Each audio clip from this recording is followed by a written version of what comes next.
Hey, I'm meteorologist Doug Myers with the latest forecast. Heading into this Tuesday, yesterday we had highs in the 80s and even got up to 90 in Manhattan and Concordia. Very similar conditions are expected today with most areas in the upper 80s and even low 90s for the area.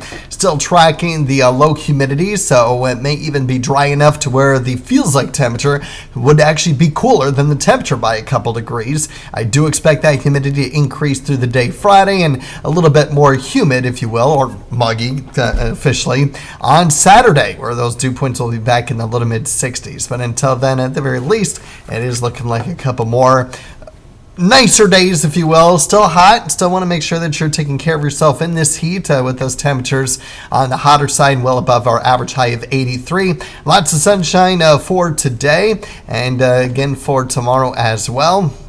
We get a few clouds coming into the area on Thursday that we'll be keeping an eye on.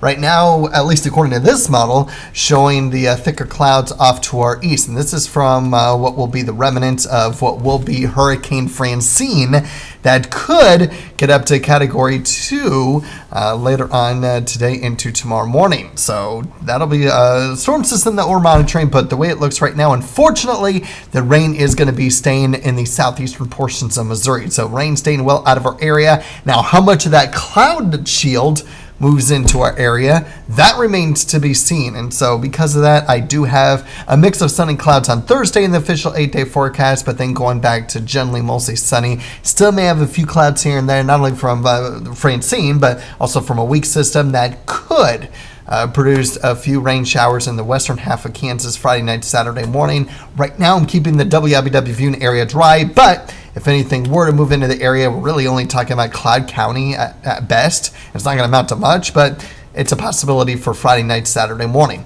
Otherwise, we'll have those temperatures cooling down just a little bit after those highs around 90 today and tomorrow. A little bit more clouds at times, more in the mid 80s. And then again, not much with rain. I do have a storm chance in there on Tuesday. It's not a guarantee. You'll notice that the European model is keeping us dry here in the WIBW viewing area, or at the very least not getting much of anything at all. A little bit higher probability of rain out in central Kansas. The GFS, however, does indicate a higher probability of rain, especially as we get towards early next week. And so uncertainty there. That's why I just put in a rain chance Tuesday. Is it possible we could get rain Monday in or Monday night as well? Perhaps.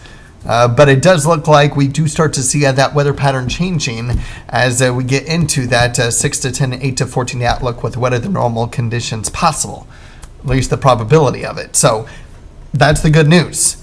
But I really think through the weekend, whatever rain might end up being in the area, that can be very heavy, and it would be out in our western communities Friday night and Saturday morning because, again, I don't think remnants from Francine is going to do anything at all to our area. Rainfall-wise, clouds, possible. Rainfall-wise, no doubt about it, I don't think we're going to get anything from it. Highs, generally mid-80s to low 90s, though, for at least the next couple of days, and then more in the 80s, especially as we get towards the end of the week and weekend. So have a great day and enjoy the warm but lower humidity weather that we'll have, but also stay safe and hydrate if you're going to be outside for an extended period of time.